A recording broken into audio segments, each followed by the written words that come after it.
We are continuing our series titled Playlist, and for those of you who haven't been with us through this series, it's a series where we look at songs and the connection they might have to us in the themes they bring up, whether that's socially, spiritually, biblically, all the themes that might come about as we listen to a song. I think this song today by Sho Baraka is probably the most layered song we've listened to. It intersects with multiple themes and it comes at you very fast. You're like, oh, that was a good point. And then you miss the next 5 lines and you're like, oh my gosh, you're making too many points in this song. Try to stick to one line of reasoning here. But ultimately the song is about economic justice, and it certainly talks about racism and multiple other things throughout. And I like at the very end, he's like, and if you're confused, I'm talking to you. And you're like, hold on, I feel called out. I'm a little confused. Where are we going? But much of the lingo he's using, the language he's using in the song, keeps coming back to this idea of economic justice and the realities of the disparity in economics in our world, and especially in communities of poverty and their lived experience. I think one of the lines in there that always sticks out to me is, let me teach you about some ghetto math. Baby mama's getting beat but still coming back. The school of hard knocks is where she learned to add 3 jobs, 2 kids. That's some ghetto math. That's a crazy line when you really break it down. You're like, wow, that's wild. And that's real. That exists in our world. And so I just want to start by saying today we're going to talk just a little bit about economic justice, but not in a way that I want you to leave feeling guilty, okay? And I want to say this right off the bat. I think I referenced this a few weeks ago when we were talking about, we actually did a little bit of talking about money already in this series, but I referenced prosperity gospel, and I referenced poverty gospel. And a younger Justin believed that, the New Testament call was to poverty, right? If you're gonna follow Jesus, it's kind of that Catholic idea that you take a vow of poverty. It's okay to, it's not okay to have abundance or to have wealth or to, for life to be convenient, maybe you might say, right? I think I've come to see it differently. And what I mean by that is more that my role is to be working toward justice in our society. I can be poor, but that's not necessarily making a more just world by positioning myself as poor, right? I could also potentially have influence and be positioning the world toward a more just position. Does that make sense? So I think I want us to not think about this as, and this is going to be hard because whenever we talk about wealth, there's always the feeling of am I being called out here? And I'm not, if the Spirit convicts, the Spirit convicts. I'm not going to put any boundaries on that today. But what I will say is, my hope is that we think about this more as a communal people, as people who are here's my question. Are there people in our world that the moment they get diagnosed with cancer, that their first thought should be, how am I going to pay for this? Mm-hmm. Because as I journey with people who get diagnosed with cancer, that's almost always their first thought. We've created that world. We've created that system. That's really sad.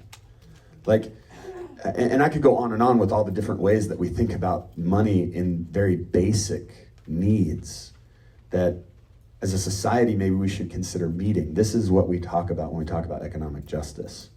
So right off the bat, let's just talk about some did you know things. And I could give you so many statistics, but the truth is statistics don't change people, because if they did, we would change, and we don't.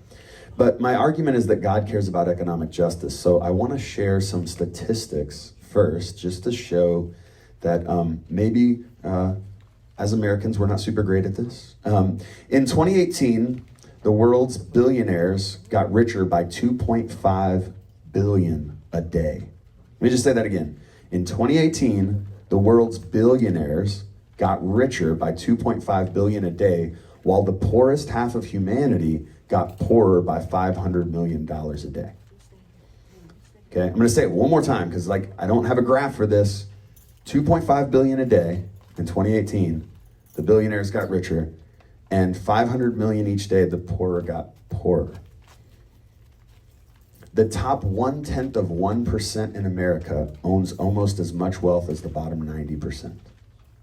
So the top 1% or 0.1% in America owns as much wealth as the bottom 90%. Did you know that around 44% of homeless people are employed? Say that again, 44% of homeless people are employed. COVID has actually made the wealth disparity in America much worse, believe it or not.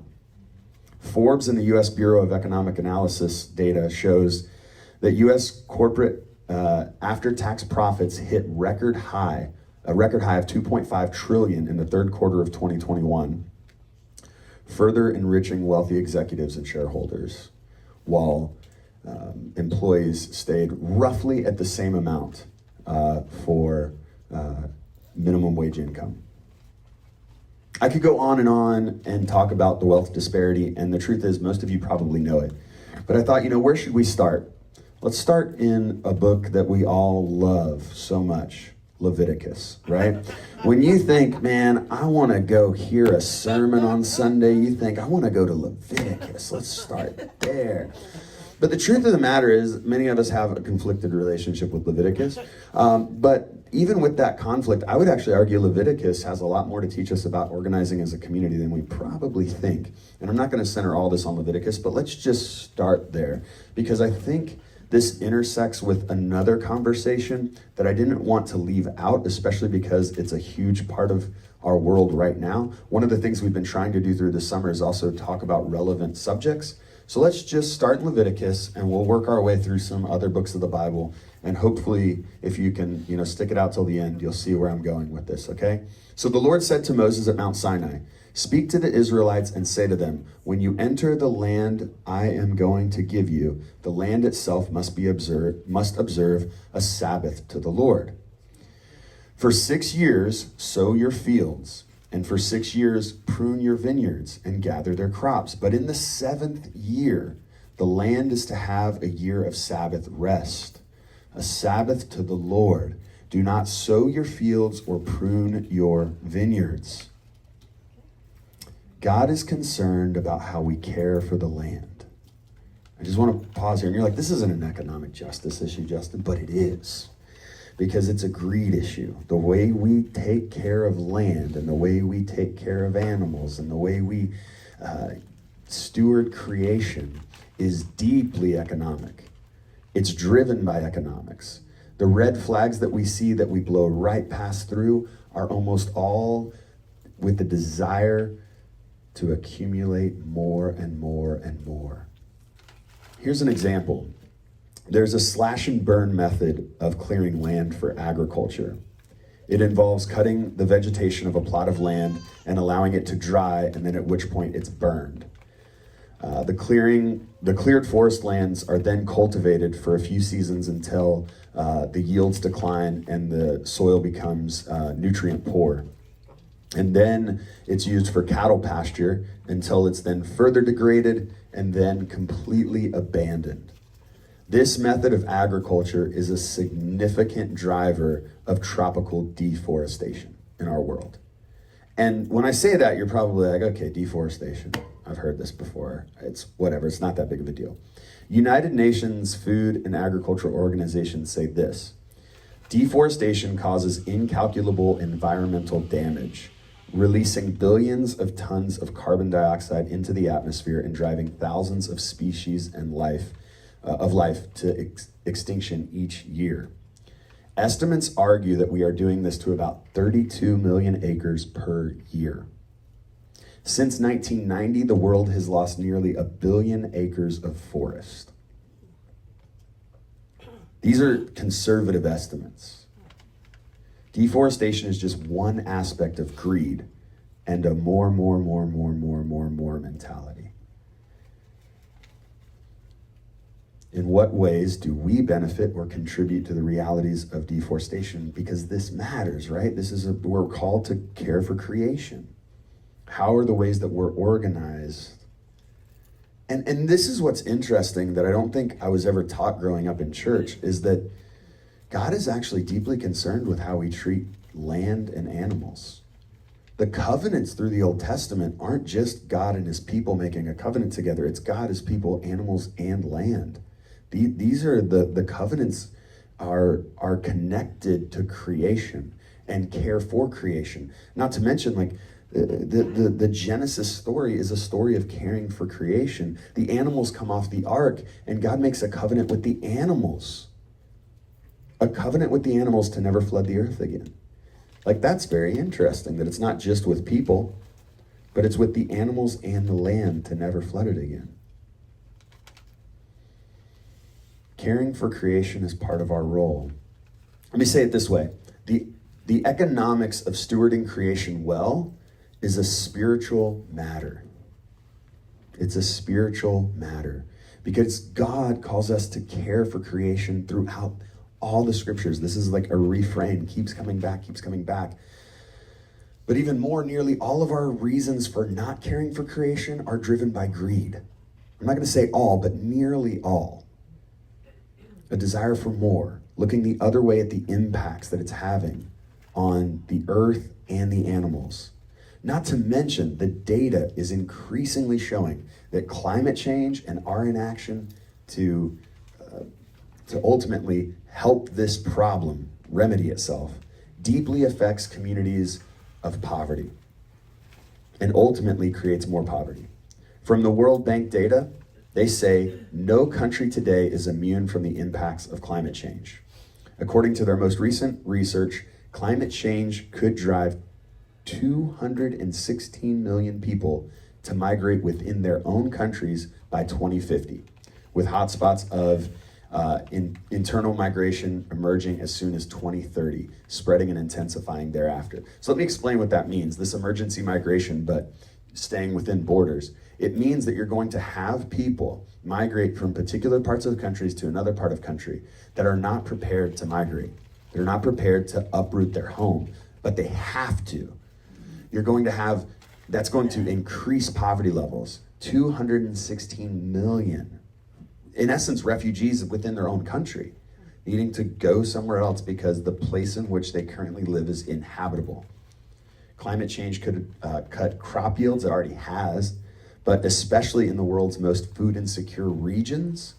At the same time, agriculture, forestry, and land use change are responsible for about 25% of greenhouse gas emissions.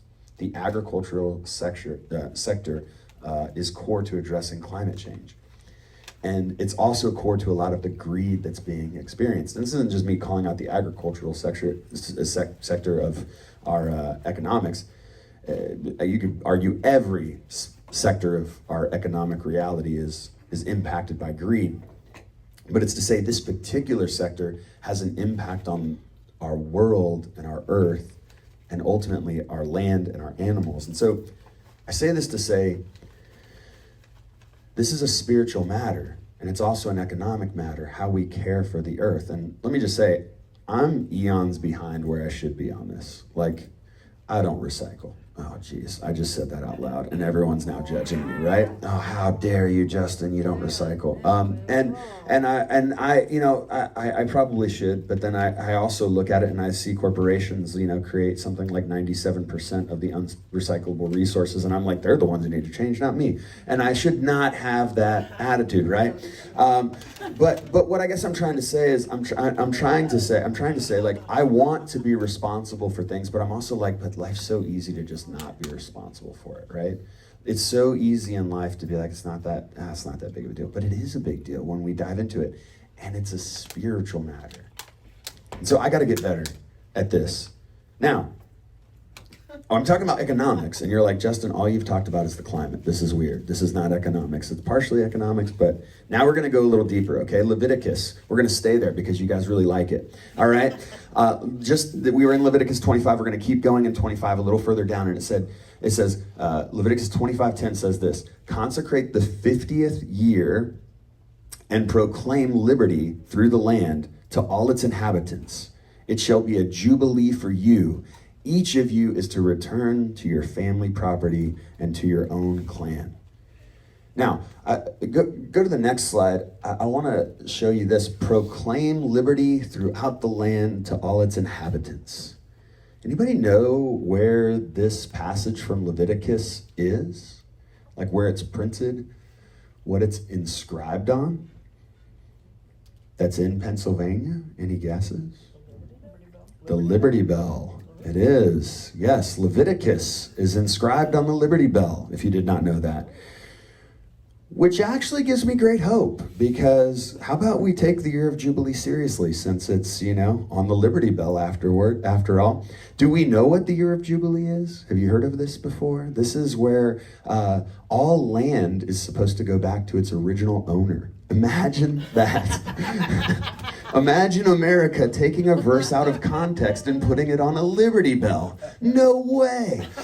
So this verse is a reference to the year of Jubilee. And the year of Jubilee is a time when all land goes back to its original owner. In essence, it's a time of factory reset iPhone, right? Like we're going back to the original settings. And what's weird is debts are released. Lands are returned to their owners. Whoever has advanced financially is to return, in essence, from that advancement. They're giving away wealth back to the people. And those who have fallen behind, they get to come back up into, in essence, abundance. It's a very interesting system. I just want to remind you, created by God. Like, this is unique, right? You can call it whatever form of economics you want to call it that maybe people use as scary words, but this is in the Bible. It's in Leviticus, right? What you would probably consider the most conservative book of the Bible, or at least being used as so. But next in verse 13, it says, in this year of Jubilee, everyone is to return to their own property. So I just want to say this. God has long desired not just economic justice, but radical economic justice. God has long desired radical economic justice. In Leviticus, we usually go to Acts and we're like, look at Acts. They're sharing all their stuff. They're selling their houses. They're doing this. And it's like, where do you think they got that from? That Leviticus was talking about some crazy stuff too. Like when it came to the economics, like the idea of a year of Jubilee. What's wild is I love that the year of Jubilee is brought up here, but we have no evidence that it was ever actually done. Because to do that right would be like crazy. You're going to really give back the house you've spent the last 50 years in, or the last 40 years in? Well, Deuteronomy 15, another book you deeply love, goes into this even more. So let's read what Deuteronomy says. Deuteronomy says at the end of every 7 years, so it's actually like enacting the seventh year Jubilee. So this is like a smaller Jubilee, not one where you're going back to your land, but one where you must cancel debts. So all that credit card debt every 7 years based on the Liberty Bell, okay?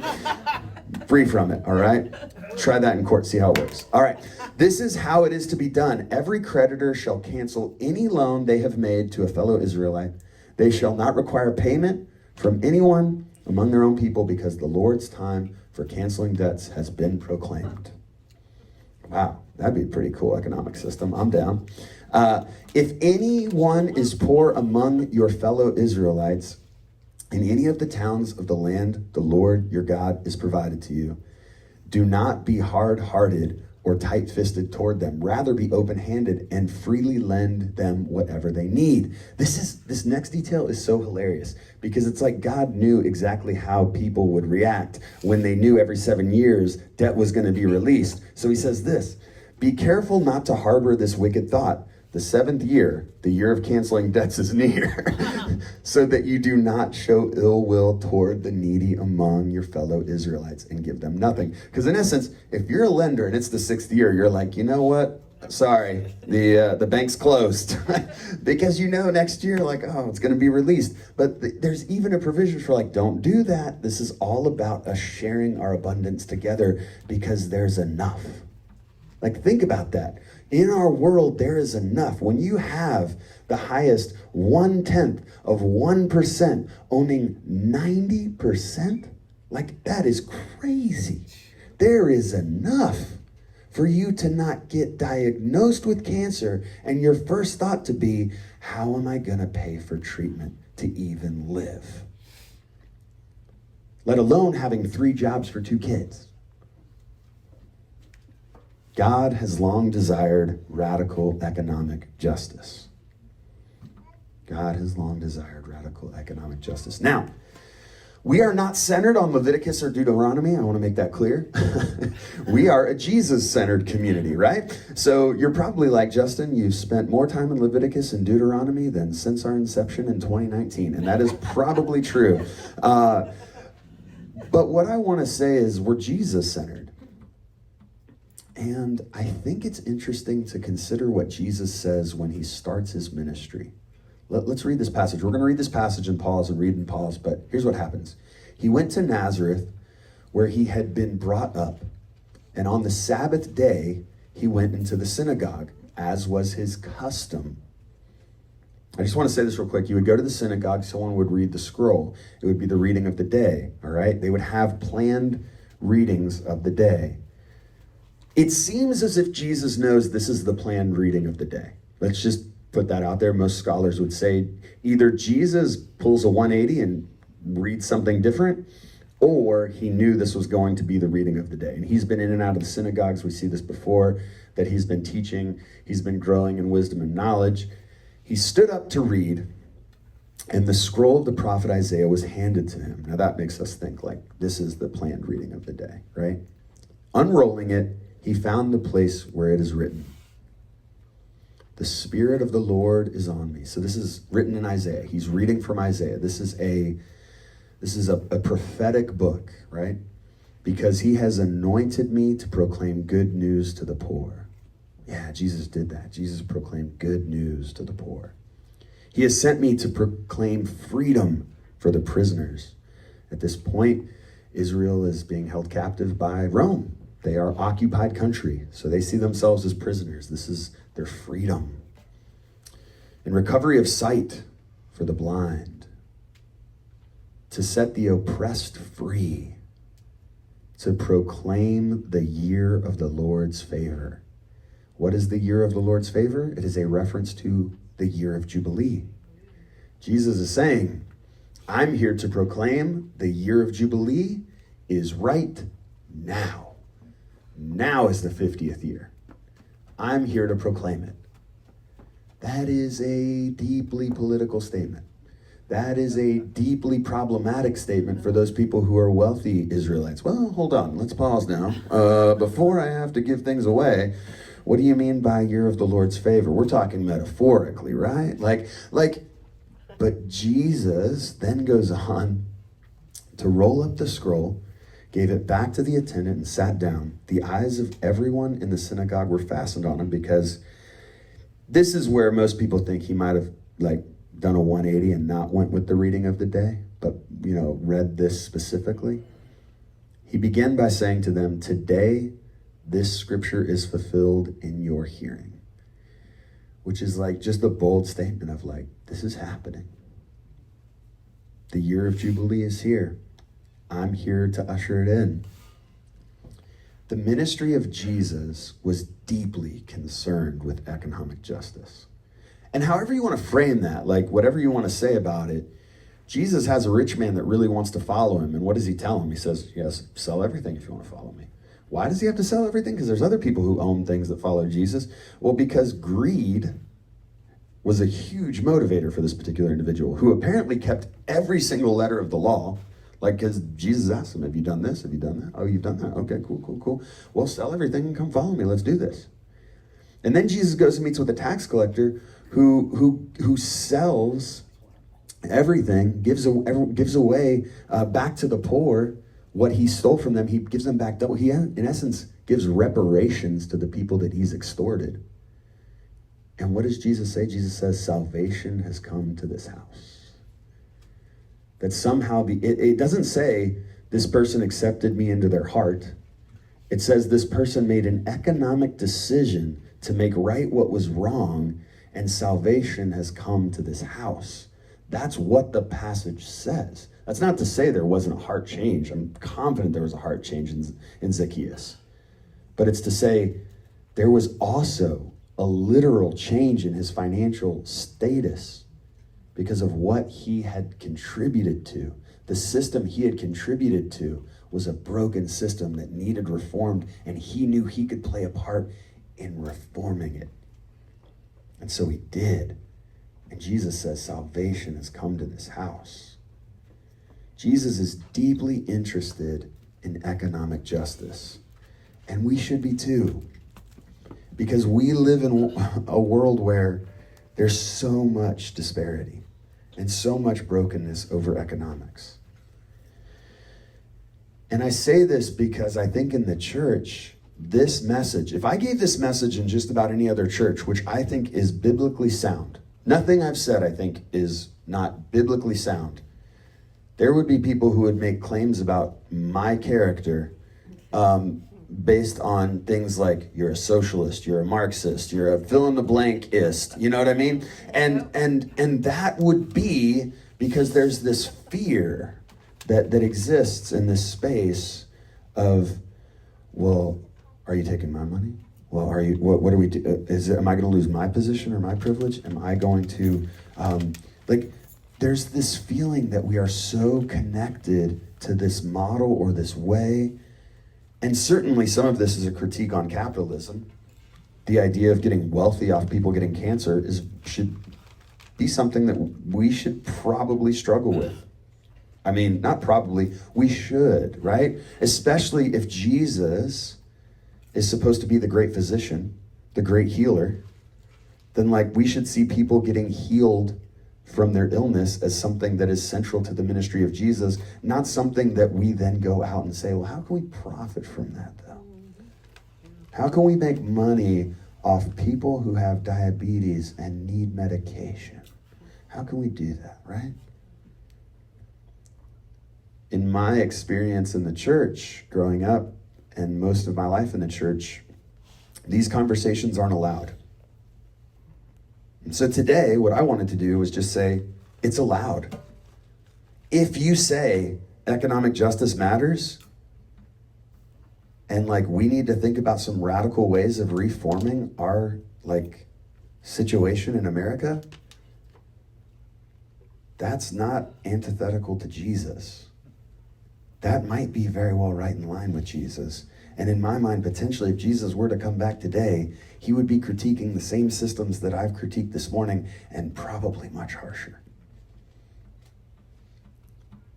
And so may we be open to considering new ways, or at the very least, trying to relationally connect with people who are affected by the systems that exist in our world. How many people do you know that live below the poverty line? Do you journey with them through the difficulty of life, the difficulty of the systems that are set up to take care of them? Do they catch them when they fall? How well do they catch them? I know a lot of poor people, and I've come to learn that what I was handed growing up, which was this idea that poor people just don't work as hard as you. And I grew up on a farm. Hard work was a big deal. That has not bared out to be true in my experience. Often, they don't have a family, or there was a death in the family, or there was some drug abuse that existed either in their life or their family's life, or some abuse that existed. There's so many things. Or they're a single mom now because they were working through abuse and they had to leave. And I mean, I could go on and on with the amount of poverty stories I know that would make us say, wow, the system really screwed them over. And I guess what I'm saying is, eventually, we probably need to start saying, that's not okay. I have an obligation as a follower of Jesus to stand up for that person. And here's what the church is really good at. And I just want to say this because I think this is probably the mind shift that I want us to have. The church is really good at going downstream as people have been chewed up and spit out by the system and trying to pull them out of the water. Hey, let's get you some food. Hey, let's help you. But what we fail to do often is go upstream and say, what's creating all these people floating down the stream that need all this help? We're so quick to go down here. And I think we should stay down here. Like, we should stay down here helping people who are chewed up and spit out by the system. But we should also critique the system that's shooting so many people down the river that need help. We can do both. And it's not like un-American to do that. It's not, we're not supposed to be about America. We're supposed to be about the world and about people. And so if this system needs to be critiqued, needs to be challenged, we should be the people who would say, well, is it going to chew up and spit out less people? Then let's do it. Oh, it's going to cost me something? Well, I mean, I'm willing to pay whatever it's going to cost. Like, what's it going to cost? Because ultimately, like, I'm here to love people well. My call is to love God and love my neighbor. And I see my neighbor getting chewed up and spit out consistently. But here's the deal. If you don't know poor people, you don't consider them your neighbor. So you got to be in a relationship with poor people. You got to connect on a human level, because when you do, you see the effects of the system. You see how it chews up and spits people out, and you grow a heart and desire to care for them and to see something radically transform. Let's pray. Good and gracious God, give each and every one of us a heart for a system that does not chew up and spit out so many people, that does not create such a large gap where people can't even survive, let alone thrive in our world. God, may we even adopt a well-formed understanding of enoughness, that there is enough in this world. There is not some scarcity, but there is greed. Greed that is raping our land, that is ultimately creating a world that might very well be inhabitable in the future. Uninhabitable. Like, we might get to that point. Yet you call us to care for creation. What does that mean? God, may your Spirit show us what that means right now in this moment. What are we supposed to do?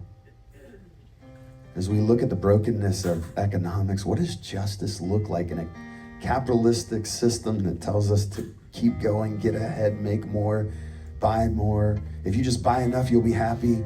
Like, this system that tells us this, how do we grab hold of something deeper and something more? How do we find shalom, peace and wholeness and fullness in this space?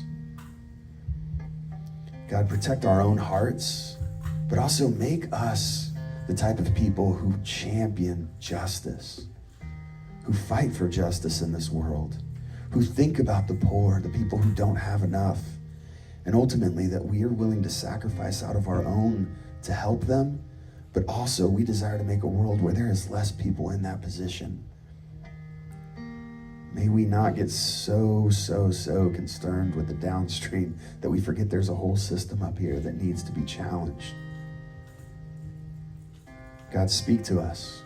It's not black and white for every one of us how to respond to this. Some of us have different gifts. Some of us have different privilege even that we need to address, that we need to respond. Some of us might need to respond like Zacchaeus. Some of us might need to respond like the rich young ruler. And some of us responding with our money, that's not what we're attached to. Maybe we're attached to something else. So God, this is a very personal thing. We're asking that you would interact with us personally so that we might benefit communally. In the name of Jesus, amen.